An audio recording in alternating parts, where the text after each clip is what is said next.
Assalamualaikum warahmatullahi wabarakatuh. Good day for you all. I hope you are healthy.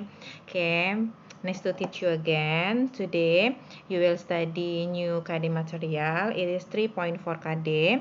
And you will study about descriptive text. This is the first kind of text that you will study with me for general English atau English wajib.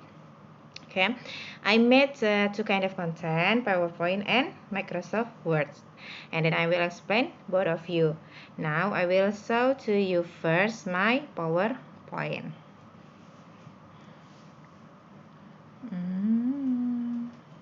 Wait a minute.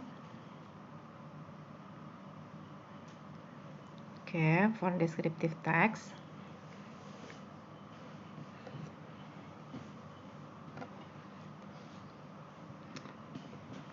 Let's see, descriptive text. Ya, descriptive text kalau dalam bahasa Indonesianya ini adalah teks deskripsi. Ya, this is the first text you will study for this semester. Ya, descriptive text indikator. Jadi hal yang harus kamu pahami setelah kita mempelajari descriptive text. Yang pertama, are able to identify generic structure, social function, meaning, and the language feature. Jadi setelah kita belajar descriptive text, Miss harap kalian mampu untuk mengidentifikasi kerangka karangan, fungsi sosial atau tujuan teks, makna, dan juga kebahasaan atau language feature. Yang kedua, students are able to explain spoken and written description of tourist resort or historical building. Ya, jadi kamu mampu untuk menjelaskan deskripsi lisan ataupun deskripsi bentuk tulisan tentang tourist resort atau historical building ya. So, for descriptive text grade 10, we only focus to describe about place. Jadi kita cuma fokus untuk mendeskripsikan tempat. Sebenarnya descriptive text itu kamu bisa gunakan untuk describe person, describe thing, describe food. Tapi untuk semester ini dan kelas 10 hanya fokus untuk descriptive text about place. Yang ketiga, able to describe in the spoken or written form. Jadi kalau yang kedua tadi kamu mampu menjelaskan dia seseorang mendeskripsikan apa secara lisan dan tulisan. Nah, yang bagian ketiga, kamu harus mampu mendeskripsikan sebuah tempat wisata ataupun gedung bersejarah secara lisan maupun bentuk tulisan. Okay, now let's continue. What is descriptive text? Apa sih itu teks deskripsi?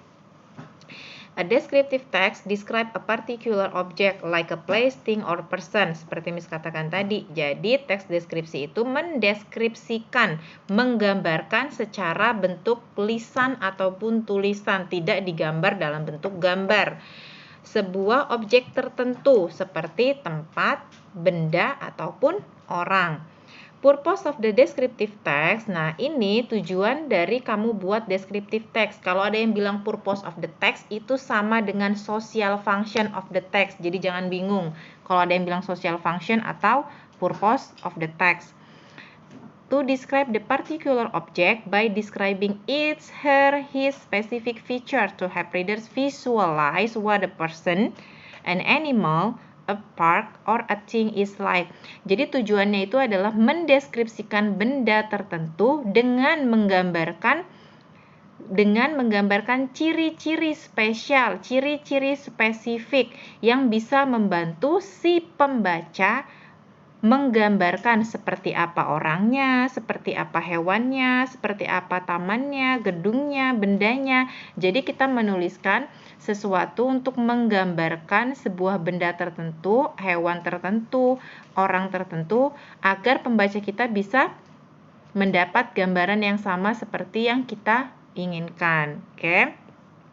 Now, structure of descriptive text. Ini bentuk struktur dari descriptive text. Descriptive text itu cuma punya dua bentuk struktur. Yang namanya struktur itu maksudnya bentuk paragrafnya. Kalau kamu tahu paragraf kan, teks kan ada beberapa paragraf-paragraf. Nah, itu yang namanya struktur teks atau kerangka karangan. Itu cuma ada dua, identification sama description. Identification paragraf itu pasti ada di paragraf awal. Paragraf pertama descriptive text itu pasti identification, pasti ya, pasti.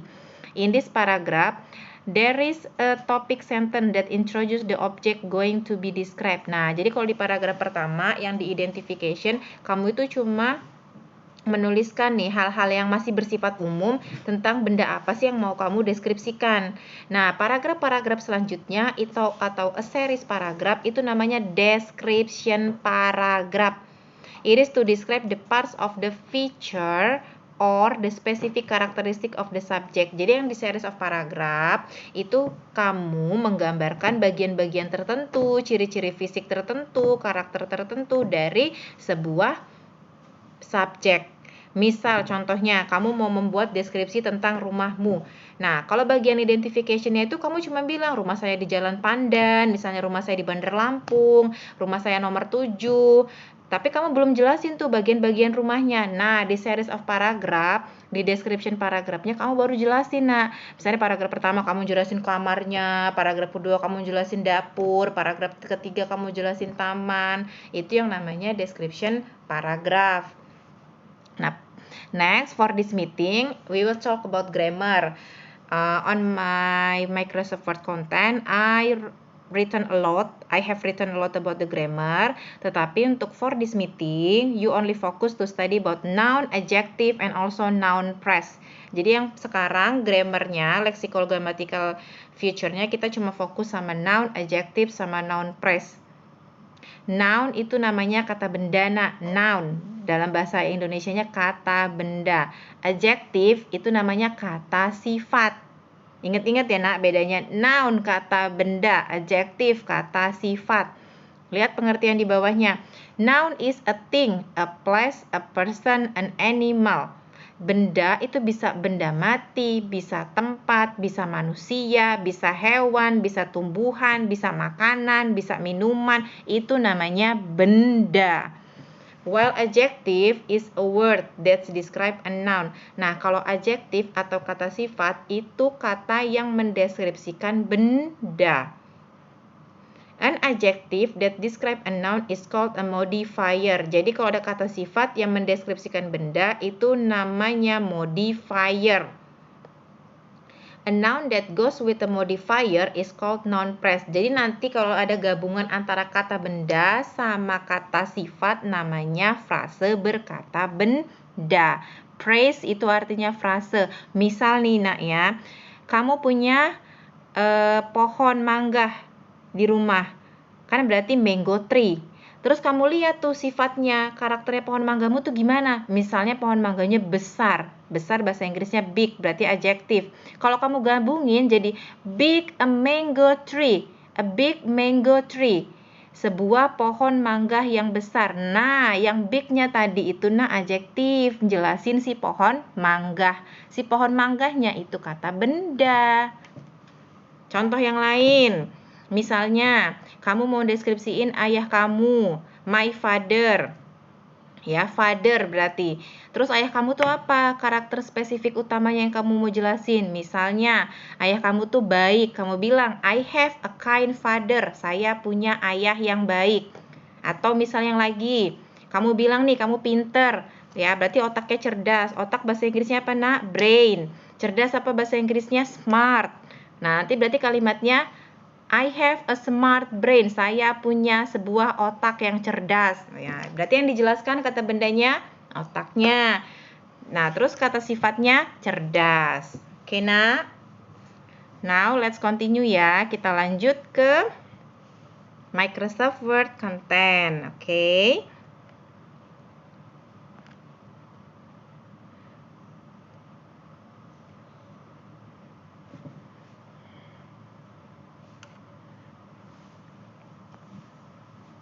Wait ya, I still look for this. Which one? Okay, this one.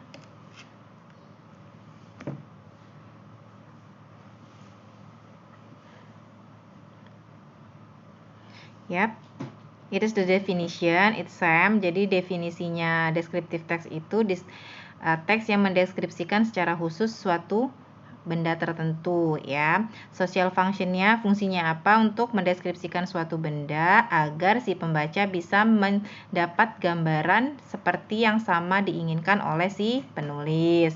Generic structure-nya diingat, there are two generic structure. Yang pertama identification paragraph, yaitu kamu memperkenalkan benda yang mau kamu deskripsikan secara umum. Yang selanjutnya series of paragraph atau description paragraph. Nah, ini cara kamu untuk mendeskripsikannya, mendeskripsikan benda yang tertentu tadi dengan lebih spesifik. Jadi, kalau nanti ada descriptive text, paragraf pertama itu pasti identifikasi, ya, identification. Kalau misalnya paragrafnya ada 10, paragraf pertama itulah yang identification, paragraf selanjutnya itu yang namanya description. Kalau paragraf 7, yang pertama itu berarti identification, selanjutnya itu description. Berapapun jumlah paragrafnya, identification-nya pasti ada 1 di paragraf 1. Sekarang language feature-nya, ini ada banyak ya nak. Language feature-nya ada 10 language feature. Tapi Miss jelaskan 3 dulu, noun, adjective, sama noun phrase. Diingat, noun kata benda. Semua kata benda, ya. Mau dia hewan, manusia, tumbuhan, makanan, minuman, itu namanya kata benda. Adjektif itu namanya kata sifat. Apa fungsinya adjektif? Jelasin kata benda. Jadi kalau ada kata-kata beautiful girl, beautiful adjektifnya, girl itu kata bendanya. Oke. Nah, yang gabungan antara beautiful sama girl itu namanya noun phrase. Jadi kalau udah ada kata sifat yang digabung sama kata benda itu disebut noun phrase atau frase berkata benda. Oke. Adjective plus noun itu disebut noun phrase. Sekarang lihat noun phrase yang selanjutnya. Adjektifnya beautiful, nounnya bird, jadi beautiful bird. Adjektifnya unique, nounnya monkey, jadi unique monkey. Oke, paham? Nah, sekarang ini lihat how to write or arrange noun phrase with more than one modifier. Oke, kalau misalnya Nina, adjektifnya lebih dari 1, gimana ya cara ngurutinnya supaya kamu bisa mengurutkan dengan benar noun phrase kamu? Jadi noun phrase itu nggak cuman beautiful girl. Kalau beautiful girl aja itu berarti dia cuma punya 1 modifier. Nah, kalau kamu punya lebih dari 1 modifier, kamu harus urutkan berdasarkan urutan ini. Miss biasa nyingkatnya jadi do, sas, kom. Determiner. Determiner itu artikelnya, kamu pakai en, kamu pakai kamu pakai de, itu namanya determiner. Terus kamu gunakan opinion. Opinion itu adjektifnya yang sifatnya tadi impressive, beautiful, handsome, smart, tall, thin. Nah, itu namanya opinion. Selanjutnya ada size. Size itu ukuran.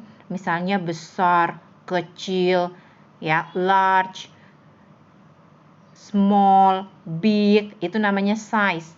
Age itu umurnya, misalnya tua, muda, old, young, lama, usang. Nah, itu namanya age.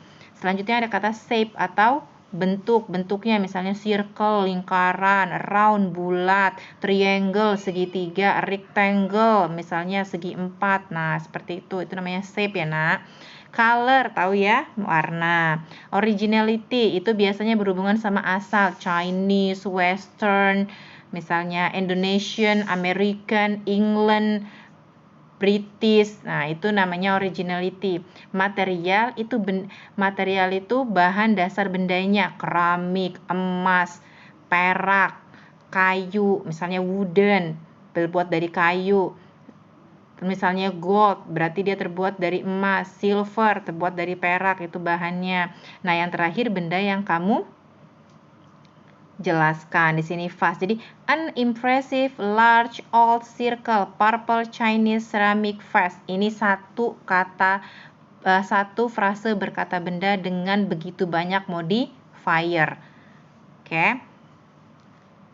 Nah, sekarang tugasmu code 1, tolong tuliskan rangkuman dan gambarlah infografik. Kode kedua, Miss minta kalian tuliskan large black stone. Ini dia modifiernya pakai apa aja? Stone udah pasti noun-nya. Black, oh dia pakai color nih, modifiernya. Large, pakai size. Atau misalnya cold teeny droplets. Droplets itu tetesan, berarti noun-nya. Teeny itu apa sih? Kurus, kecil. Berarti apa sih teeny itu? Termasuk ke bagian size, oke. Terus misalnya cold itu apa? Dingin. Opinion, berarti ini isinya opinion, size sama noun. Jadi Miss minta kamu tuliskan dia modifier yang dipakai apa saja. Oke. Nah, untuk yang latihan selanjutnya, make noun phrases, combine them to make 5 noun phrases. Ini Miss sediakan banyak adjektif, banyak noun. Miss minta kalian cukup buat 5 kata benda, 5 frase berkata benda, ya. I just want you to make 5 noun phrase. 5 noun phrase sama 1 modifier. Cuma 1 modifiernya ya, nak, nggak banyak-banyak. 1 modifier. Contohnya, gigantic waterfall, air terjun raksasa. Atau kamu bilang fresh air, udara segar. Oke, I hope you will understand so well my explanation ya. And then do your exercise correctly. Don't be hurry, submit on time. If you have a problem, please send message to me in blog. Don't chat privately ya, nak. Oke.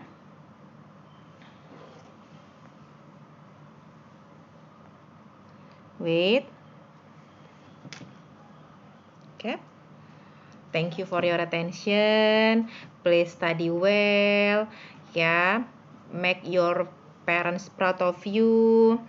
I hope I can help you with my explanation. Thank you for your attention and wassalamualaikum warahmatullahi wabarakatuh.